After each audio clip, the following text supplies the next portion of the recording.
Combien de fois avons-nous regardé un événement de notre vie en le qualifiant immédiatement de désastre? Et combien de fois ce même désastre s'est-il révélé plus tard être une bénédiction cachée? La vérité est que nous ne sommes jamais assez sages pour juger la vie au moment même où elle se présente. Ce qui ressemble à une perte aujourd'hui prépare peut-être un avenir bien plus grand. Mais la plupart d'entre nous n'ont pas la patience d'attendre pour voir. Il était une fois, au pied des collines verdoyantes de Harvey, en Inde, un simple fermier qui vivait modestement avec sa femme et son fils. Il ne possédait pas grand-chose, si ce n'est un cheval magnifique, un étalon qu'il considérait comme un membre de la famille. Un jour, un riche marchand de passage offrit au fermier un sac de pièces d'or pour acheter l'animal. Les villageois pressèrent le fermier d'accepter, mais il refusa, affirmant que son compagnon n'était pas à vendre. Les voisins le traitèrent de fou. Il venait de gâcher sa seule chance de devenir riche. Le fermier répondit simplement « Qui sait ce qui est bon ou mauvais? Seul le temps le dira. » Quelques jours plus tard, le cheval s'enfuit.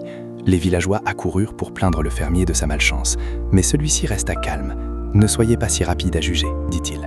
Tout arrive pour une raison. Soyez patient et gardez la foi. » À la surprise générale, une semaine plus tard, le cheval revint, suivi de 5 chevaux sauvages magnifiques. Soudain, le fermier était l'homme le plus riche du village. Mais alors que tout le monde célébrait sa chance, il restait prudent. Ne nous réjouissons pas trop vite. Nous ne savons pas encore ce que cela va apporter. Le lendemain, son fils unique tenta de dresser l'un des chevaux sauvages. L'animal le projeta violemment au sol, lui brisant la jambe en 2 endroits. Les villageois se lamentèrent à nouveau sur ce mauvais sort heurté par les chevaux. Mais le fermier, assis au chevet de son fils, restait serein. La même pluie qui inonde la vallée nourrit aussi la forêt. Ne jugez pas ce moment non plus. C'est alors que la guerre éclata. Les soldats du roi arrivèrent au village pour enrôler de force tous les jeunes hommes valides. Chaque fils fut arraché à sa famille, sauf celui du fermier, car sa jambe brisée le rendait inapte au combat. Le village fut plongé dans le deuil, mais le fils du fermier fut sauvé. En regardant son fils guérir, le fermier lui transmit la plus grande des sagesses.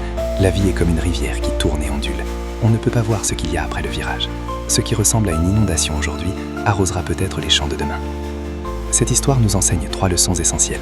D'abord, arrêtez de juger chaque instant dès qu'il arrive, car l'image complète met du temps à se révéler. Ensuite, faites confiance au processus, même si la route est invisible, elle mène quelque part. Enfin, restez stable dans les bons comme dans les mauvais moments. La vie n'est pas un seul chapitre, c'est un livre entier, et personne ne peut juger un livre en n'en lisant qu'une seule page. Alors, la prochaine fois que la vie vous secoue, respirez profondément, et rappelez-vous, soyez patient, soyez reconnaissant, et gardez la foi. Seul le temps nous dira la fin de l'histoire. On dit que tout arrive pour une raison, qu'un malheur peut changer de saison. La vie est un livre, pas juste une page. Il faut du temps pour lire le message. Alors sois humble dans la lumière et garde espoir dans la misère. Aie confiance, sois patient, car tout arrive en son temps. Tout arrive en son temps.